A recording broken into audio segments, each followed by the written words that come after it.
सबसे पहला सवाल ये है कि किस तरह क्यों आपको दिक्कत हो रही है आज़ाद की नई पार्टी से?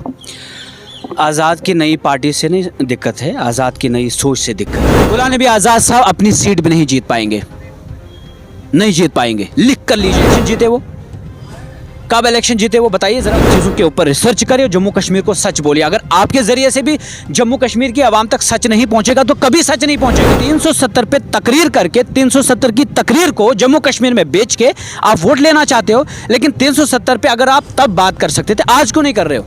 370 पे अगर आप पार्लियामेंट में बैठकर बात कर सकते हो तो जम्मू कश्मीर में आकर आप क्यों नहीं कर सकते? गुनाह बहुत हुए हैं, गुनाहों की बख्शिश कराने के लिए जाकर मक्का और मदीना माथा टेक कर आ जाते, रो रो कर गिड़गिड़ा कर ऊपर वाले से कहते कि ए ऊपर वाले, मैंने बहुत प्रॉपर्टी बनाई है जम्मू कश्मीर के खून को बेचकर, इस प्रॉपर्टी का मैं हिसाब तो दुनिया में नहीं दे सकता हूँ, आखिरत में क्या दूंगा? वही पुराने लोग, वही पुराने चेहरे और फिर एक नई विचारधारा के साथ सामने आएंगे तो यकीनी तौर पे हम उनका अपोज करेंगे, क्योंकि हमने उन्हीं की जुबानी। आपको दिक्कत है, आपको दिक्कत है 370 की। आप मुझे बताइए 370 की बात कीजिए ना। मुझे पता है आपको दिक्कत है 370 की। मीडिया वालों ने तो बहुत टीआरपी बटोरी इस पे। फिर क्यों आप बात कर रहे हैं? फिर क्यों? मैं वही कह रहा हूं जब जनता जानती है आप उस पार्टी के साथ जुड़े हो जिसने 370 को वोट किया है, वोट किया है। आपको इतना मालूम होना चाहिए। ये वही केजरीवाल थे ना, जो केजरीवाल अपनी दिल्ली को बोलते हैं कि इसको बनाओ स्टेट। कम कर रहे हैं, सियासत ज्यादा कर रहे हैं। पता नहीं, मुझे सवाल आ रहा है कि आप ये रविंद्र रैना से सवाल लेकर आए हैं या फिर कहीं और पॉलिटिकल पार्टी से लेकर। सवाल तो आपको पूछना पड़ेगा ना। ये वही केजरीवाल हैं जिन्होंने दिल्ली को बोला कि स्टेट बनाइए और जम्मू कश्मीर को बोल रहे हैं कि यूटी के लिए वोट कर। जम्मू कश्मीर को सच बोलना है। केजरीवाल साहब ने क्या किया, ठीक है, मैं ये कह रहा हूं कि मेरा उसी पार्टी में रहकर ये स्टैंड आज भी है। हमारे साथ गलत हुआ 5 अगस्त को, डायरेक्ट है 35A और 370, ये दो सारा वापस आ जाएगा। फिर कैसे वोट करेंगे आप दोबारा? कैसे आपके केजरीवाल वोट करेंगे वहां पे? ये जनता पार्टी नाम की भारतीय जनता पार्टी है। ऐसा लगता है विजय माल्या की पार्टी है, ऐसा लगता है नीरू मोदी की पार्टी है, ऐसा लगता है वो अंबानी की पार्टी। पीपल्स डेमोक्रेटिक पार्टी, डेमोक्रेटिक तो कभी नहीं रहे। जब भी वो सरकार में आए तो उनका डिक्टेटरशिप वाला अंदाज था। आपने देखा होगा टॉफ़ी और मिल्क की बातें आती रही हमारे सामने। फारूक अब्दुल्ला का इतिहास उठाकर देख लो, उस जैसा मक्कार कोई इस जम्मू कश्मीर में मैंने नहीं देखा। इसी तरह रविंद्र रैना आज घूम रहा है, कभी बारामूला जा रहा है। अब अपनी ज़मीन तुम्हारी खिसक गई है कि जम्मू में, तुम जम्मू की परवाह करो। तुम महाराजा की छुट्टी नहीं दिला सकते हो ना मर्दों की फौज भारतीय जनता पार्टी में बैठकर जो डोगरों का मान सम्मान नहीं कर पाए, उनकी इज्जत वापस नहीं, उल्टा हमारी स्टेट, जिस महाराजा ने ये स्टेट दी थी, उसी स्टेट को आज चूर चूर करने में इनका हाथ रहा। दिल्ली में ये चंद चापलूस जम्मू के जाकर उधर अपना सौदा किए और पूरे जम्मू के लोग इस वक्त डोगरे, इस वक्त लोग यहाँ के परेशान हैं। किसकी बात कर रहे हैं आप? यहाँ कोई जनता के लिए नहीं लड़ रहा है। आपको क्या चिंता है पार्टी की? पार्टी खुद ग्रो करती है। काम कहाँ पे कर रहे हैं? आपकी एग्जिस्टेंस कहाँ पे है? आपकी मड़वा में मैं एक जम्मू में कहाँ पे आपकी एग्जिस्टेंस है? 2014 में आप लोग आए। सुनिए आजाद को चुना, सुनिए मेरी बात। 2014 में आप लोग, आप सुनिए ना, आजाद को छोड़िए ना। 2014 में आप लोग आए, इसी तरह आपने एक हंगामा मचाया और आप आए और उसके बाद आपने इलेक्शन बोला हम कंटेस्ट नहीं कर सकते हैं। अब 2022 में आप लोग आए आम आदमी पार्टी, फिर वही बात। आप मुझे बताइए क्या इलेक्शन कंटेस्ट करेंगे? दिल्ली से पूछ के आए आप लोग इस बार इलेक्शन कंटेस्ट करेंगे? क्यों नहीं करेंगे? जमहूरियत में जब पॉलिटिकल पार्टीज बनती हैं तो वो किस लिए बनती हैं? हमने घास कटाई थोड़ी ना करनी है, इलेक्शन लड़ेंगे भाई। जनता हमारा इंतजार कर रही है। बताइए किस मसले को लेकर आप सड़क पर आ गए? अपनी सियासी कुव्वत को जाहिर करने के लिए, दिखाने के लिए आप जम्मू में भी रैलियां करते हैं, कश्मीर में भी रैलियां करते हैं। पैसा लगाकर मजदूरों को आप कहते हैं कि आ जाओ भाई, हमारी रैली में 500 दिन में मिलेगा, केला भी बांटा जाता है, बिरयानी भी बांटी जाती है। आप मुझे बताओ, आपने 370 पे अभी तक कितनी बार रैली की? 370 पे कितनी बार रोड जाम किया आपने? कितनी बार आप चैलेंज बने सरकार के लिए? कभी भी नहीं। और आपने देखा होगा उनको कि ये छुप के रिश्ता कबाब मिलकर खाते हैं आज भी, लेकिन जब ये टीवी के सामने आते हैं तो ऐसे ऐसे अल्फाज एक दूसरे के लिए बोलते हैं आपको, और मुझे लगता है कि यार ये तो सच में उनके खिलाफ है, लेकिन ये एक दूसरे के खिलाफ नहीं है। और कश्मीर में जब से गुलाम नबी आज़ाद ने अपनी पार्टी बनाई और कांग्रेस से इस्तीफ़ा दिया, लगातार अलग अलग नेता जो है अपनी अपनी टिप्पणियां कर रहे हैं, लेकिन शेख ज़फ़र जो किश्तवाड़ से हैं और आम आदमी पार्टी के एक नेता हैं, लगातार अपने सोशल मीडिया के माध्यम से हमने सुना वो अलग अलग बयानात देते हैं। आपका बहुत बहुत स्वागत है। सबसे पहला सवाल ये है कि किस तरह क्यों आपको दिक्कत हो रही है आज़ाद की नई पार्टी से? आज़ाद की नई पार्टी से नहीं दिक्कत है, आज़ाद की नई सोच से दिक्कत है। जो उन्होंने सोच लॉन्च करने की कोशिश की और जिस तरह से वो एक अलग ही प्रोजेक्ट लेकर आए हैं, जहां वो गांधीवाद का ढंडोरा पीट रहे थे वहीं आज वो सावरकर के अंदाज में घुस पड़े हैं। 370 की परवाह नहीं कर रहे हैं, स्टेटहुड की बात तो कर रहे हैं, वो तो हर कोई कर रहा है, वो तो बीजेपी के यहाँ के खुद भी बात कर रहे हैं। और उसके बाद आपने देखा होगा अल्ताफ़ बुखारी साहब भी बात करें, उसके बाद आपने देखा सज्जाद गनी लोन साहब भी बात करें। ये सारे लीडर तो उसकी बात कर ही रहे थे, फिर अलग होने की क्या ज़रूरत थी, फिर अलग पार्टी बनाने की क्या ज़रूरत थी। सवाल ये है कि आज़ाद साहब, जिस पार्टी ने आज़ाद साहब को गुलाम नबी आज़ाद बनाया, अगर वो वहाँ वफ़ा नहीं कर गए तो हम कैसे उम्मीद रखेंगे और यकीन रखेंगे उन पर कि वो हमारे साथ वफ़ा करेंगे। और जो उनके साथ लोग जुड़ रहे हैं, आपने देखा होगा कि जब जम्मू में उन्होंने रैली की उसके बाद ताज मोहिद्दीन साहब से ये सवाल पूछा जाता है कि आप 370 पे बात क्यों नहीं करते हैं, तो वो कहने लगे कि जेल जाना है क्या। ये उन्हीं के लोग हैं ना। और गुलाम मोहम्मद सरोड़ी साहब जब वो केजरीवाल से मिलते हैं, जब वो चारों तरफ से थक जाते हैं, क्योंकि उनको अब अपनी आंखों से अपनी हार नज़र आ रही थी, अपनी आंखों के सामने हार नज़र आ रही थी, उस हार को वो तस्लीम नहीं कर रहे हैं, वो इधर उधर पैर मार रहे हैं और आखिरकार आज़ाद साहब ने उनको भी गोद लिया। जब वही पुराने लोग, वही पुराने चेहरे और फिर एक नई विचारधारा के साथ सामने आएंगे तो यकीनी तौर पे हम उनका अपोज करेंगे, क्योंकि हमने उन्हीं की ज़ुबानी। आपको दिक्कत है, आपको दिक्कत है 370 की। आप मुझे बताइए 370 की बात कीजिए ना। मुझे पता है आपको दिक्कत है 370 की। मीडिया वालों ने तो बहुत टीआरपी बटोरी है इस पे। तो फिर क्यों आप बात कर रहे हैं? फिर क्यों मैं वही कह रहा हूं ना कि जनता जानती है आप उस पार्टी के साथ जुड़े हो जिसने 370 को वोट किया है, वोट किया है। आपको इतना मालूम होना चाहिए, ये वही केजरीवाल थे ना, जो केजरीवाल अपनी दिल्ली को बोलते हैं कि इसको बनाओ स्टेट। कम कर रहे हैं, सियासत ज्यादा कर रहे हैं। पता नहीं, मुझे सवाल आ रहा है कि आप ये रविंद्र रैना से सवाल लेकर आए हैं या फिर कहीं और पॉलिटिकल पार्टी से लेकर। सवाल तो आपको पूछना पड़ेगा ना। ये वही केजरीवाल हैं जिन्होंने दिल्ली को बोला कि स्टेट बनाइए और जम्मू कश्मीर को बोल रहे हैं कि यूटी के लिए वोट कर। जम्मू कश्मीर को सच बोलना है। केजरीवाल साहब ने क्या किया, ठीक है, मैं ये कह रहा हूं कि मेरा उसी पार्टी में रहकर ये स्टैंड आज भी है। हमारे साथ गलत हुआ 5 अगस्त को। Abrogation of 370 was always illegal, is always illegal and will remain illegal. ये हम जस्टिफाई नहीं कर सकते कि ये कोई अच्छा तरीका अपनाया भारतीय जनता पार्टी ने। We have a parliamentary house, हम वहाँ डिस्कस कर सकते हैं इन चीज़ों को। डिस्कस करने के बाद एक रेजोल्यूशन पास होता है, बिल लाया जाता है, फिर जाकर वो बिल पास किया जाता है।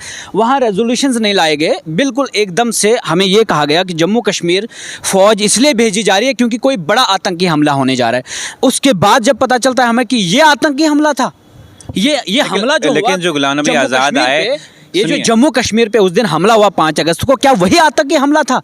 उसके लिए आपने फौज भेजी थी। हम ये कह रहे हैं कि that decision was undemocratic, that decision was illegal. और मैं as a citizen of Jammu and Kashmir, as a leader नहीं, किसी पार्टी का हिस्सेदार होने के नाते नहीं, as a loyal citizen of Jammu and Kashmir, मैं ये कहता हूँ कि हमारे साथ उस दिन गलत हुआ। मेरे साथ नहीं हुआ, आपके साथ नहीं हुआ, लेकिन आपके बच्चों के साथ और मेरे बच्चों के साथ ज़रूर हुआ। इसलिए आप इस बात को समझिए। जिन लोगों से हमने ये उम्मीद रखी थी कि ये हमें भी समझाएंगे, हम नौजवान हैं, हमें भी समझाएंगे, हमें भी कहेंगे कि देखो इस वक्त हमने यूनाइट होना है, लेकिन उस वक्त इन्होंने क्या किया, डिवाइड। चारों तरफ से बुखारी साहब एक तरफ, पीसी के चीफ साहब दूसरी तरफ, फारूक अब्दुल्ला एक तरफ, महबूबा जी दूसरी तरफ, मुजफ्फर साहब तीसरी तरफ, और अब तो एक और साहब आ गए, आज़ाद साहब। अब मुझे ये बताएं कि ये कौन सा नया मॉडल लेकर आए हैं जिस पे हम यकीन करेंगे? कोई नया मॉडल नहीं है। मुझे बताइए, कहानियां दिल्ली से सवाल ये है कि 5 हम्म। अगस्त के बाद बहुत सारी पॉलिटिकल पार्टीज बनी, अगर आज़ाद साहब भी आए तो कौन सी बड़ी बात ये नहीं हुई। आप ही लोग कहते हैं कद्दावर नेता, आप ही लोग अपने मीडिया में इतना कुछ बोलते हैं उनके हित में, उनके बारे में कि कद्दावर नेता। तो कद्दावर नेता से उम्मीदें भी उतनी बड़ी कद की होती है ना, उतने बड़े फैसले भी अच्छे होने चाहिए ना। या फिर यूं ही आप लूटते जाओ, फिर वहीं पैसा आप रैलियों में लगाओ, बिहार के लोग लाओ, फिर असम के लोग लाओ, फिर यूपी के लोग लाओ, और फिर कहो कि देखो आज़ाद साहब के कितने चाहने वाले, हाँ चीफ मिनिस्टर कैसा होगा, आज़ाद साहब जैसा होगा। ये तो वो सर्कस लगा हुआ है कि एक तरह से पैसा फेंका जा रहा है, दूसरी तरह से तमाशा लगता है। जम्मू कश्मीर में सीएम फेस कौन होना चाहिए उसका? गुलाम नबी आज़ाद साहब अपनी सीट भी नहीं जीत पाएंगे, नहीं जीत पाएंगे। लिख कर लीजिएगा, मैं अरविंद केजरीवाल से जुड़ा हुआ इंसान हूं, उन्होंने जहां जहां लिख कर दिया ना, आज मैं भी ये कहानी स्टार्ट करूंगा जम्मू कश्मीर में कि गुलाम नबी आज़ाद साहब बहुत बड़े शो से दिखाए जाएंगे। दूसरी पार्टीज भी उनकी रैलियों में अपने लोगों को भेजेंगे, लेकिन नहीं जीत पाएंगे वो अपनी सीट। दूसरी पार्टी कौन सी? भारतीय जनता पार्टी भी कब सपोर्ट करेगी? बाकी सारी पॉलिटिकल पार्टीज उनको अंदर से सपोर्ट करेंगी सिवाय national Congress, Indian national Congress, क्योंकि वहाँ से वो एक राइवलरी लिए हैं और वो भागे हैं वहाँ से, वहाँ के भगोड़े हैं। और सोचो ज़रा, जिस आज़ाद साहब को एक दूर एक गांव से उठाकर इतने बड़े बड़े पदों पर रखा जबकि अपनी ओरिजिनल लीडरशिप उनकी क्या है? वो तो कब इलेक्शन जीते, कब इलेक्शन जीते वो बताइए ज़रा मुझे। इन चीज़ों के ऊपर रिसर्च करिए, जम्मू कश्मीर को सच बोलिए। अगर आपके ज़रिए से भी जम्मू कश्मीर की आवाम तक सच नहीं पहुंचेगा तो कभी सच नहीं पहुंचेगा। आप जिम्मेदार हैं, यहाँ के नागरिक भी हैं, सिर्फ जर्नलिस्ट नहीं है। इसलिए टीआरपी के साथ साथ आप इन चीज़ों पे भी ख्याल रखें कि आप कल अपने बच्चों को क्या देने जा रहे हैं, आप अपनी नस्लों को क्या देने जा रहे हैं। गुलाम नबी आज़ाद साहब, अरे वो कब्र में जाने का कब्र इंतजार कर रही है उनका, आप उनको कह रहे हैं ये हमारा भविष्य बनाएंगे। 40 साल का कोई होता, 30 साल का कोई होता, 25 साल का कोई होता तो उससे हम ये उम्मीद रखेंगे यार ये हमारा भविष्य बना सकता है। आज़ाद साहब ने जितना करना था कर लिया, अब नहीं कर पाएंगे कुछ। अब एक ही चीज़ कर पाएंगे, सावरकर के मॉडल को यहाँ लाकर हमारे सामने पेश करेंगे, आपकी और मेरी नस्लों का सौदा करेंगे। अपने बच्चे तो उनको साथ नहीं है, अपने लोग तो उनको साथ नहीं है। कोई बीजेपी में चला गया है तो कोई किसी और पार्टी में चला गया है। हमें बोल रहे हैं कि आज़ाद साहब के साथ जुड़ जाओ, बहुत महान व्यक्ति हैं। महान व्यक्ति ने बहुत महान काम किए होते हैं, बताइए ज़रा। बोलते हैं डिस्ट्रिक्ट दे दिए, डिस्ट्रिक्ट को तो सेंटर का अप्रूवल चाहिए था। तो आप बताओ फिर कि कांग्रेस ने वो दिए, आप वहाँ कांग्रेस की बात नहीं करते हो। जिस राहुल गांधी ने, जिस इंदिरा गांधी ने इनका नाम चाट कर इन्होंने कुर्सी हासिल की, आज कह रहे हैं वहाँ कोई अनपढ़ लोग हैं, आज कह रहे हैं वहाँ कोई चपरासी फैसला लेने वाला है। फैसला लेने वाला था चपरासी, शायद तभी तो तुम जैसे बेवफाओं को जगह मिली थी। और हमेशा याद रखना, अगर वो उस पार्टी की वफादारी में नाकामयाब साबित हुए तो आपकी और मेरी वफा तो करना दूर की बात है। 70 साल 75 साल का बुजुर्ग है, कब्र इंतज़ार करी। एक तरफ से गुनाह बहुत हुए हैं, गुनाहों की बख्शिश कराने के लिए जाकर मक्का और मदीना माथा टेक कर आ जाते, रो रो कर गिड़गिड़ा कर ऊपर वाले से कहते कि ऊपर वाले मैंने बहुत प्रॉपर्टी बनाई जम्मू कश्मीर के खून को बेचकर, इस प्रॉपर्टी का मैं हिसाब तो दुनिया में नहीं दे सकता हूँ, आखिरत में क्या दूंगा, इसलिए मुझे बख्शिश कर। लेकिन उल्टा कहाँ जा रहे हैं? मुगल मैदान, अब बोल रहे हैं मड़वा, बारामूला जाएंगे। क्या करने जाएंगे भाई आप? 70 साल के बुजुर्ग में एक 30 साल का नौजवान अगर अपना मुस्तकबिल देख रहा है, आप मान लीजिए कि वो नौजवान गुमराही की तरफ जा रहा है और जम्मू कश्मीर को नुकसान करेगा। जम्मू कश्मीर के नौजवान को मैं कहना चाहता हूं कि जब 370 टूटा, 370 के टूटने के बाद अगर जम्मू कश्मीर में कोई बैठा, एजेंसीज का मुकाबला किया, पुलिस का मुकाबला किया, जनता के बीच में रहकर जनता के मसाइल हल किए, वो मुझ जैसे नौजवान हैं। अगर मुझ जैसे नौजवानों को आप ठुकरा कर 70 साल के बुजुर्ग के पीछे जाते हैं ना, तो यकीन जानिए 5 साल के बाद, 10 साल के बाद आप भी पछताएंगे। लेकिन तब वक्त गया आप होगा। भी वही सियासत कर रहे हैं 370 की, लेकिन आपको शायद ऊपर से कमान है कि ये 370 की सियासत मत कीजिए। अब मुझे बताइए कि अगर आप मुझे बताइए आपका क्या मैनिफेस्टो है? आपका क्या मैनिफेस्टो है? मेरे पास ऐसा क्या ओहदा आया कि जो आप कह रहे हैं? हाँ बिल्कुल, 370 पे आप भी लोगों को तनकीद का निशाना मैं कह रहा हूँ, आप 370 पे क्या करेंगे? मैं कह रहा हूँ कि 300, मैं कोई चीफ मिनिस्टर बनने जा रहा हूँ, मैं तो दावेदार नहीं हूँ चीफ मिनिस्ट्री का। जिस पार्टी में आप, मैं, हाँ देखो, जिस पार्टी का स्टैंड जो है, वो पार्टी में जब यहाँ पॉलिटिकल पार्टी के जो हेड है वो आएंगे, वो आपको सामने बताएंगे वो क्या चाहते हैं। मैं इतना ज़रूर कहता हूं कि पॉलिटिकल पार्टियों में रहकर आप हर तरह की गुलामी को एक्सेप्ट मत करो। जहां आपके लोगों के जज्बात जुड़े हों, जहां आपके मुस्तकबिल के साथ कुछ बातें जुड़ी हों, वहां आप अपने मुस्तकबिल का सोचो। जम्मू कश्मीर के लोग चाहते हैं, जम्मू कश्मीर के लोग, हम तबाह हो जाते हैं। जम्मू कश्मीर के लोग चाहते हैं 370, जॉब सिक्योरिटी, स्टेटहुड वापस। क्या मिलना चाहिए? अगर आपकी पार्टी कहेगी कि नहीं मिलना चाहिए, जॉब सिक्योरिटी, लैंड सिक्योरिटी का सवाल नहीं है यहाँ, सवाल डायरेक्ट है 35A और 370, ये दो सारा वापस आ जाएगा। फिर कैसे वोट करेंगे आप दोबारा? कैसे आपके केजरीवाल वोट करेंगे वहां पे? ये कैसा? मैं आपको कह रहा हूं, आपको पता है Kejriwal is a smart politician. BJP को 370 को तोड़ने के लिए केजरीवाल की जरूरत नहीं थी, आप मान लीजिए। आप मानते हैं इस बात को या नहीं? एब्सोल्यूट मेजॉरिटी है ना बीजेपी। मैं ये कह रहा हूं सब वोट की जरूरत, उसको नहीं थी जरूरत बीजेपी को। आप देख लीजिए ना, उठा करके कितने वोट उनको उस फेवर में पड़े। नहीं थी केजरीवाल की वोट की जरूरत। मैं यही कह रहा हूं कि he played a very smart game. आपको उसको खेलने दीजिए, आप तो किसी को भी नहीं खेलने देंगे। तो आपके केजरीवाल का यही ट्वीट था। केजरीवाल का ही ट्वीट था। Kejriwal is the only person जो बीजेपी को सेंटर में इस वक्त लताड़ रहा है। बताइए आपकी अपोजिशन कहाँ है? आपकी हुकूमतें तोड़ रहे हैं, आपकी सरकारें गिरा रहे हैं, कहाँ है? जम्मू कश्मीर में आपकी पार्टी कहाँ पे है? ये मुझे बताइए। जब आपने ज्वाइनिंग की, पार्टी आम आदमी पार्टी जम्मू कश्मीर में कहाँ पे एग्जिस्ट है? जब पार्टी के लीडर काम करते हैं। शेख जफर काम कर रहा है, लोगों के शेख जफर को लोग खुद ही जिताएंगे, उसी से पार्टी बनेगी। फिर आपको क्या चिंता है पार्टी की? पार्टी खुद ग्रो करती है। काम कहाँ पे कर रहे हैं आप? आपकी दूसरे एग्जिस्टेंस लोग- कहाँ पे है? आपकी existence- मड़वा में मैं एक जम्मू में कहाँ पे आपकी एग्जिस्टेंस है? नहीं, 2014 में आप लोग आए। उसके लिए सुनिए तो आपने सुनिए आजाद को चुना। सुनिए मेरी बात। उन्होंने 2014 में पैसा आप लोग कमाया, आप सुनिए उन्होंने ना, आजाद को छोड़िए ना। opportunity दी, हाँ। 2014 में आप लोग आए, इसी हाँ। तरह आपने एक हंगामा मचाया और आप आए और उसके बाद आपने इलेक्शन बोला हम कंटेस्ट नहीं कर सकते हैं। कहाँ पर? अब 2022 में आप लोग आए आम आदमी पार्टी, ठीक। फिर वही बात। आप मुझे बताइए क्या इलेक्शन कंटेस्ट करेंगे?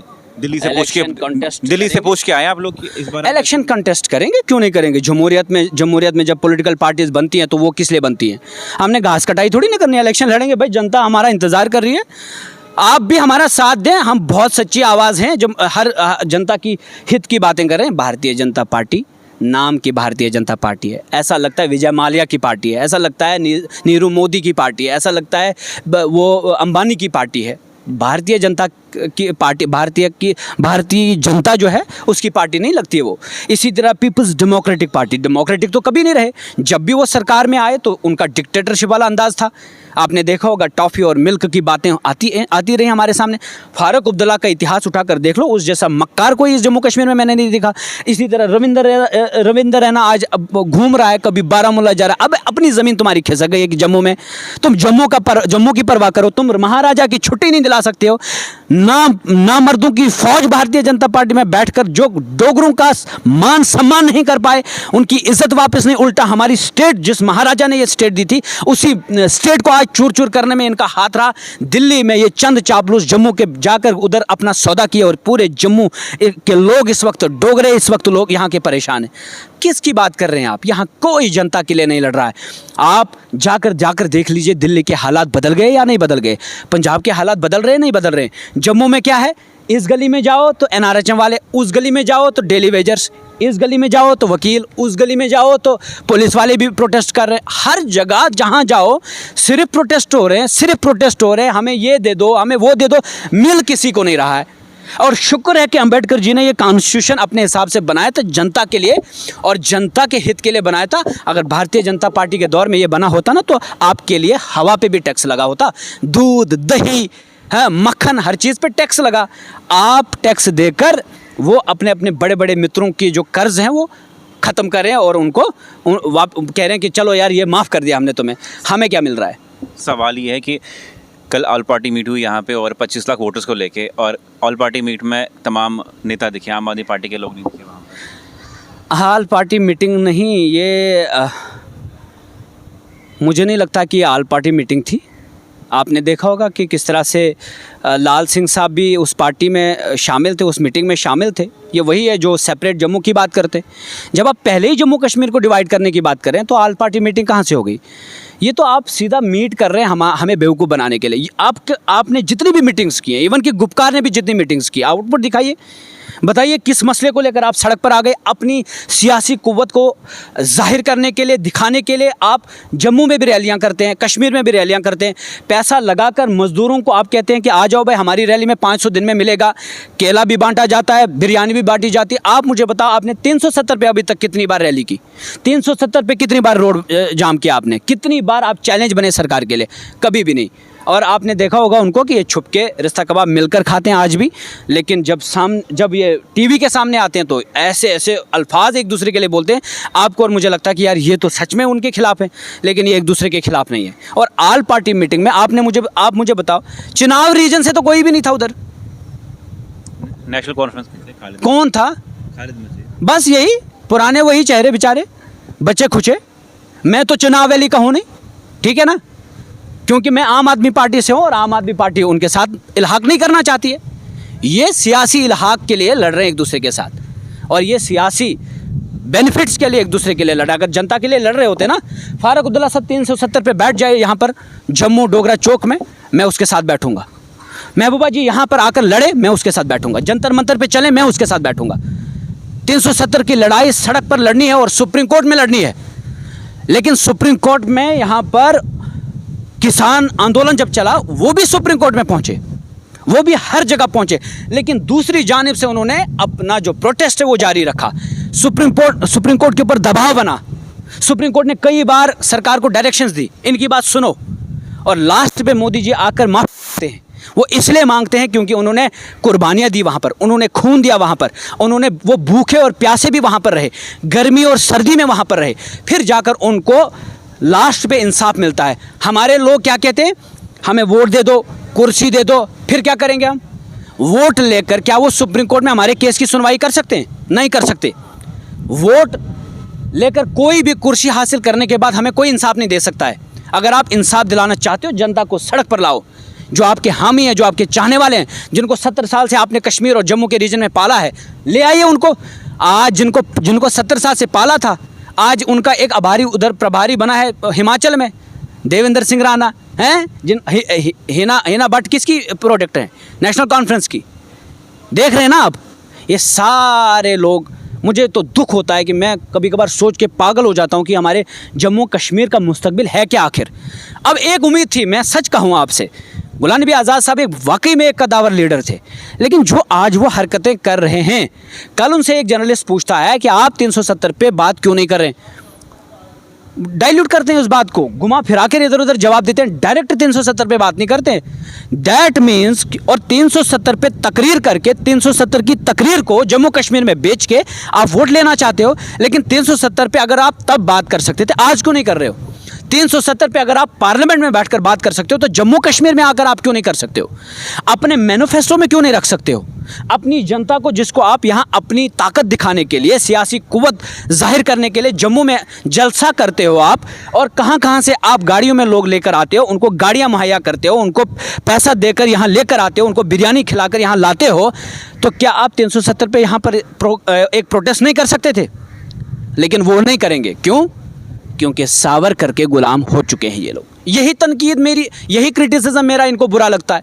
मैं तो आज भी कहता हूँ, अगर कल उनका फैसला आता है कि जम्मू कश्मीर के हित के हिसाब से, जम्मू कश्मीर के हालात को देखकर, मैं माफ़ी मांगूंगा कि मैंने आपके साथ बुरा भला कहा। आपके लिए मैं कोई इतना बड़ा तो नहीं था, मुझसे गलतियां हुई और मैं आपको माफ़ी मांगता हूं आज़ाद साहब, आप वाकई में बहुत बड़े कद वाले। लेकिन जो उनकी बात है, जो उनकी कथनियां हैं आजकल, जो वो कह रहे हैं आज टेलीविज़न पर या इंटरव्यूज़ में, या जो अपने प्रोग्राम्स में कह रहे हैं, वहाँ तो 370 गायब है।